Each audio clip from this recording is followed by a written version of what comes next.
안녕하십니까. 2020년 5급 공채, 보통 행시라고 하죠, 그죠? 자, 이제 헌법 해설 강의 시작하도록 하겠습니다. 기출문제 해설입니다. 20년도 기출도요, 역시 25문제였는데 통치구조를 빼다 보니까 약간 개수가 좀 있습니다. 21년도 기출은 너무 적었는데요, 그 뒤에 기출들은 그래도 한 12문제, 13문제 또는 11문제 이 정도는 될 것 같아요, 그죠? 자, 그럼 본격적으로 해설 강의 시작하도록 하겠습니다. 1번입니다. 역시 경제질서죠. 제가 얘기 드렸지만 이제 헌법 조문 문제를 난이도가 좀 낮을수록 출제를 많이 하기 때문에 제가 여러분들 헌법 조문 MP 만들어 드렸죠. 반복하세요. 반복만이 살 길입니다. 자, 1번은 여러분들 핵심 뭐예요? 국방상 또는 국민경제상. 문제가 생기면 사기업을 통제, 관리할 수 있다는 거죠. 그 다음 2번입니다. 여러분들 소작은 안 돼도 뭐는 되죠? 임대차랑 위탁 경영은 가능하다라는 거죠. 어려운 질문 아닌 것 같아요. 자, 3번하고 4번이죠. 자, 3번입니다. 우리 헌법이 추구하는 경제질서가 뭐냐? 바로 사회적 시장경제질서다. 즉 자본주의대로 그냥 내버려두는 게 아니라는 거예요. 문제가 생기면 언제든지 규제와 조정을 할 수 있다는 거죠. 4번인데 저는 4번도 되게 쉽다고 생각해요. 자, 우리 농협이랑 축협 같은 거 배웠죠?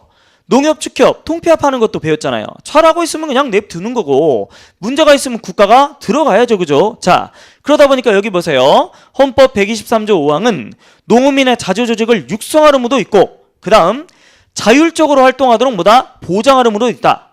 그러니까 잘하고 있으면 보장하는 것이고 문제가 있으면 육성해야 되겠죠. 규제 들어가야 되겠지. 자, 이러고 있는데 국가가 농어민의 자조조직, 농협, 축협을 적극적으로 육성할 의무까지도 수행해야 한다고 볼 수는 없다. 근데 좀 우리 21년도 마지막에 경제질서 그렇고 이것도 되게 유치해요. 솔직히 말하면. 그러니까 문제를 쉽게 내시려고 하는 거는 좀 이해는 되지만 제가 이런 얘기 드렸잖아. 대부분 조문은 있다도 보장하지만 없다도 보장하는 경우가 많다. 아, 여기서 육성하는 의무 때문에 보장하는 분도 있다며. 근데 없대. 이거 국어적으로 문제 있는 거 아니에요? 이거 헌법 문제가 아니야, 내가 볼 때. 여러분들 쉽게 이거는 풀 수 있어야 돼요, 그죠? 자, 이게 그 행시가 되게 높은 급이잖아. 근데 이게 패스월 페일이거든요. 60점만 넘기면 되다 보니까 좀 문제가 그래요, 그죠? 그러니까 제가 볼 때 이런 문제는 여러분들 중요한 문제 아니야, 그죠? 의무가 있는데 밑에 없다라는 게 논리적으로 말이 됩니까, 그죠? 자, 정답 4번이죠. 2번 봅니다. 이것도 이제 여러분들 조문 문제거든요. 헌법에 행정심판이라는 게 있나요? 라는 거예요. 있어요. 행정심판이 있습니다. 2번. 이건 약간 통치구조 문제라고도 할 수 있는데요. 우리 이제 법원 파트에 보면, 근데 이제 우리 조문에도 있죠. 국가의 안전보장, 안정질서, 선량한 풍속을 해할 염려가 있을 때 당사자의 청구가 있어야만 심리를 공개하지 아니할 수 있다라고 돼 있는데 틀렸어요. 당사자의 청구와 무관합니다. 그러니까 법원이 생각할 때 이건 국가 기밀인데 이건 좀 문제가 될 것 같아 이러면 당사자의 청구와 무관해요. 그냥 비공개할 수 있다는 거죠. 이건 통치구조를 배운 사람이면 되게 문제가 쉬울 것 같은데 이런 내용을 아예 접하지 않은 사람들은 좀 난이도가 있을 수도 있겠습니다.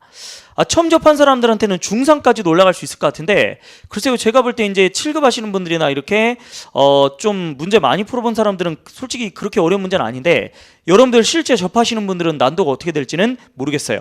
근데 3번은 여러분들 어렵지 않죠. 예를 들어 우리 재판받을 권리는 한 번만 받으면 되잖아요. 그래서 대법원의 재판이라든지 국민참여재판이라든지 헌법재판이라든지 헌법소원 이런 것들까지 보장하는 건 아니다라는 거죠. 그 다음 4번입니다.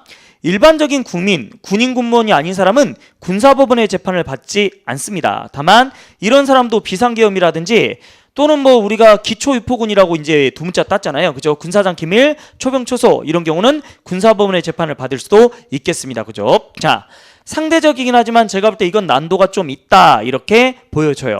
물론 다시 한번 얘기하지만 이게 뭐가 난이도가 있어요 이럴 분도 있죠, 그죠? 다만 계속 얘기 드립니다. 오늘 지금 우리가 하고 있는 건 뭐다? 행시, 초보자를 대상으로 한 기출이다 보니까 상대적으로 좀 난도가 있다라는 거예요, 그죠? 나중에 여러분들 이제 문제 많이 풀어보는 그런 시점이 되면 이 정도는 푸셔야 되는데 그래도 지금 문제에서는 약간 난이도가 있는 것 같습니다, 그죠? 자, 다시 한번 법원이 이 심리를 공개할 거냐 비공개할 거냐 이거는 뭐다? 뭐 당사자의 청구에 꼭 의지하지는 않는다는 거죠, 그죠? 그래서 2번 틀렸다 이렇게 보시면 될 것 같아요. 그 다음에 3번입니다. 직업의 자유.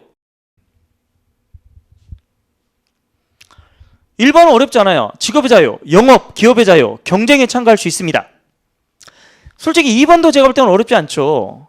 아니 우리가 국가한테 직장을 존속시켜주세요 이럴 순 없잖아. 우리가 운영을 하고 있다가 우리 지금 뭐 치킨 가게가 망했어. 그래서 나 실업자 됐네. 이거는 국가가 어쩔 수 없는 것이죠. 그러니까 직장의 존속보호까지 청구할 수 있는 권리다. X 이렇게 보시면 돼요. 이거는 되게 쉬운 문제다. 이렇게 보셔야 되고요. 그 다음 여러분들 이제 공무단위권이 뭘 보호할 거냐라고 하는 건데 이 문제도 이제 그렇게 어렵진 않아요. 공무단위권이 보호가 되면 자동적으로 직업 심사하지 않는다는 거죠. 자, 직업이 되면 당연히 또 뭘 안 해요? 행복주권을 심사하지 않는다. 여러분들 기본권의 경합, 충돌 이런 데서 배웠잖아요. 특별한 게 있으면 특별한 게 우선이다라는 그런 내용이죠. 네 번째입니다. 복수면허를 가지고 있어요. 이 사람이 한의사, 그 다음 양의사, 일반 의사까지도 모두 가지고 있으면 왜 이 사람한테 복수면허로 이렇게 직업 수행을 못하게 하냐는 거죠. 이거는 잘못이다라는 판례 결론만 아시면 돼요.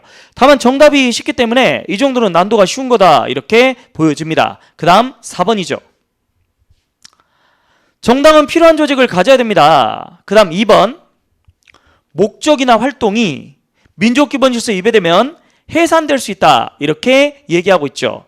근데 저는 이 문제도 되게 쉬운 게 헌재가 해산 결정하죠. 집행은 누가요? 선관위 가잖아. 이게 국회가 한다라고 돼 있는데 이것도 너무 쉬운데 난이도 하예요. 난이도 하. 이 정도는 진짜 맞춰야 돼요. 그죠? 그 다음에 국고보조금 보조할 수 있다. 4번 되게 쉬운 문제다. 이렇게 보시면 되겠어요. 자, 5번입니다. 초원경찰의 근로상권 전면 제한하는 거면 A급 지문이죠. 근데 이 지문도 A급 지문이고 아셔야죠. 이거 옛날 지문이죠.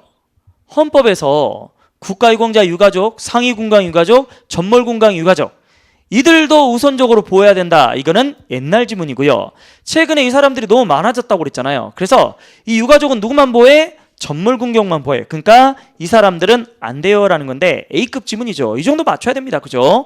제가 볼 때 글쎄요. 앞에 것처럼 너무 쉬운 건 아닌데 중하급 중급도 아니야. 중하급은 뭐 되지 않을까. 쉬운 문제다. 이렇게 보셔야 될 것 같아요. 자, 그 다음 근로의 권리죠. 근로의 권리. 근로의 권리는 반드시 여러분들 근로를 시켜달라는 건 아니에요. 기회를 넓혀달라는 그런 내용이라는 거죠. 자, 그 다음 네 번째 기회를 달라는 거니까 생계비 달라 이런 건 아니다. 이것도 쉬운 문제다. 이렇게 보여집니다. 6번 갈게요. 양심은 우리 내심에서 어떤 확신과 외부의 법질서가 충돌할 때 발생하겠죠. 2번도 정말 잘 나오죠. 내심은 절대, 실현은 상대. A급 지문이죠. 정말 잘 나옵니다. 그죠? 어려운 것도 아니고. 세 번째, 단순한 사실관계나 이런 거는 양심에서 보호하지 않습니다 라고 하잖아. 근데 솔직히 4번 지문 좀 까다로운데 1, 2, 3이 너무 쉬워요. 누가 봐도 이건 맞지. 어떻게 이걸 틀리다고 할 수 있어. 틀린 지문이 딱히 보이지도 않는구만.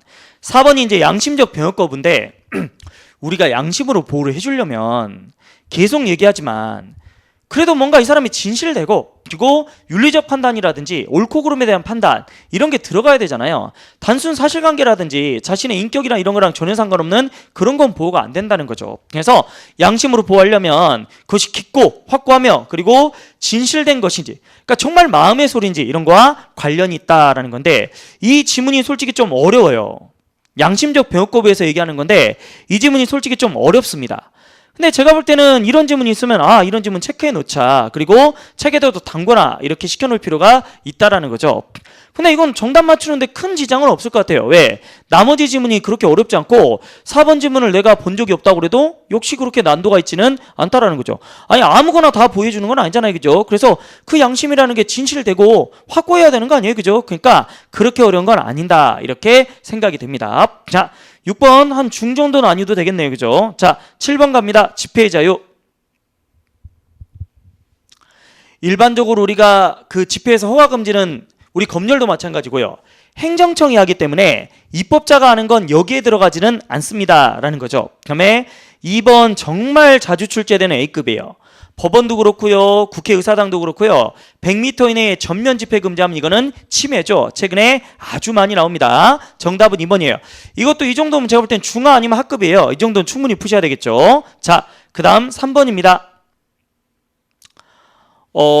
사진이나 영상 촬영 같은 거 하는 거 이거는 좀 위축시킬 수 있다라고 하죠. 여러분들 초보들 이거 진짜 착각하시는 분인데 제한하고 치면은 다른 거예요. 제한이 안 되면 각하가 되는 것이고 제한을 해야 합헌인지 위헌인지를 논할 수 있는 거예요. 그러니까 여러분들 제한하고 침해를 구별 꼭 하셔야 돼. 이걸 헷갈리면 큰일 나요. 자, 사진 촬영이나 이런 건 제한해요. 제한은 해. 다만 판례는 위헌으로 보진 않아요. 왜? 언제든지 폭력 집회가 될 수 있으니 미리미리 그런 증거를 확보해 놔야 될 필요성이 있다. 이렇게 얘기한다는 거죠. 그러니까 제한한다는 틀린 게 아닙니다. 네 번째, 이거는 집시법 개념인데 5개 집회는 사방이 폐쇄되지 않거나 천장이 없는 걸 얘기하죠. 이거는 그냥 정의 개념입니다. 역시 이것도 제가 볼 때 어려운 내용은 아닌 것 같습니다. 8번입니다. 영토권도 기본권이에요. 다만 우리가 한일어업협정에서 뭐라고 그래요? 아니 독도를 일본 땅이라고 한 건 아니지 않느냐. 그러니까 영토권을 침해하는 건 아니다. 이렇게 얘기하죠. 그리고 아까도 얘기했지만 3.1 정신에서 뭐 기본권 나오거나 그러지 않는다는 거죠. 그 다음에 3번입니다. 행복주권은 일반적 행동자유권, 개성의 자유로운 발언권, 뭐 자기결정권 이런 것들이 뭐 들어가 있는 거죠. 그죠? 그 다음에 4번도 쉬워요. 평화적 생존권은 권리가 아니에요. 옛날 권리라고 그랬는데 권리가 아니다. 개인이 가지고 있는 그런 기본권이 아니다. 이렇게 얘기했습니다. 판례가. 그죠? 예를 들어 이걸 전쟁하고 말고를 내가 결정하는 게 아니잖아요. 그러니까 이건 국민 개개인이 가지는 그런 기본권이 아니다. 이렇게 얘기했다는 거죠. 자, 이것도 제가 볼 때는 중하급 그렇게 어렵지는 않다. 이렇게 보여집니다. 자, 9번 볼게요. 이것도 쉽지. 이중처벌에서의 처벌이 일체의제재나 불이익을 얘기하는 건가요? 아니죠. 형벌만 얘기하는 거죠. 이것도 난도 쉬운 문제다. 이렇게 보시면 되고 2번 고문을 받지 않으며 불리한 진술을 강요당하지 않고 그 다음 3번 검사의 신청에 의해서 법관 위반한 영장을 제시해야 되고 4번 체포구속당하면 고지, 통지제도가 있다. 이렇게 얘기하는 거죠. 이건 뭐 제가 볼 때 쉽게 맞춘다. 하급입니다. 하급. 그죠? 자, 그 다음 10번 이것도 쉽죠. 이런 걸 틀리면 말이 됩니까? 헌법 개정은 누가 발의해요? 제적 과반수죠. 또는 대통령. 이것도 하급이다. 하급. 그 다음 대통령은 임기 연장 중임 변경을 위한 건 안 돼. 3번 60일 이내에 3분의 2 찬성을 얻어야 되고 30일 이내에 일반 의결 정도수로 국민투표 얻어야 된다. 조문 그대로기 때문에 정말 쉬운 문제다. 이렇게 보셔야 돼요. 이상으로 2020년 기출이 끝났는데요. 여러분들 문제 풀어보시면 그래도 이 정도는 풀만하지 않나요? 어떤 분들은 그래도 더러 체계도 없는 것도 있고 막 그러던데요. 여러분들 뭐 문제 푸시면 형사법도 그렇고 경찰학도 그렇고 체계 다 나옵니까? 또 그렇게 아까도 얘기했지만 체계 다 나오려면 얼마나 체계 양이 두꺼워야 돼요. 쓰잘데기 없는 것까지 다 집어넣어야 되는데 여러분들 기본기만 튼튼하면 응용력은 충분히 할 수 있어. 여러분들 전쟁 터졌을 때 어떤 상황이든 다 대비할 수 있어요? 그건 아니지. 기초 체력을 튼튼히 해서 내가 정말 시뮬레이션을 많이 해가지고 그래서 어떤 상황이 나가도 예측하지 못한 상황이 나가도 다 해결할 수 있게끔 그렇게 가는 게 진짜 승리하는 길이죠. 그래서 여러분들보다 앞으로 기본 강의 한 2번만 돌리면 제 책 그렇게 두껍지 않잖아. 그래서 기본 강의 2번만 돌면 그 다음부터는 뭐다? 문제 오지게 풉시다. 같이 죽으라고 풀자는 거예요. 그렇게 많은 응용력을 가지게 되면 우리는 헌법의 어떤 상황이든 대비할 수 있어요. 이건 난이도가 낮은 건데 앞으로 우리가 난이도 높은 것도 뭐요? 계속 풀어드릴 거예요. 난이도 높은 건 뭐가 있을까요? 경찰 승진 문제 어려워요. 7급 문제 어렵습니다. 하이 클래스로 올라간다는 거죠. 그죠? 걱정하지 마요. 그것까지 다 대비해 드릴게요. 제가 올해 목표는 최근 5년간 여러분들 뭐요? 그래도 주된 여러분들 경찰 시험에 나올 수 있는 주된 문제들은 거의 다 풀어드리겠다라는 게 제 생각입니다. 그죠? 그래서 여러분들 같이 대비해 봅시다. 그러면 이상으로 2020년 기출문제 마치도록 하고요. 잠깐 쉬었다가 19년 기출문제 들어가도록 하겠습니다.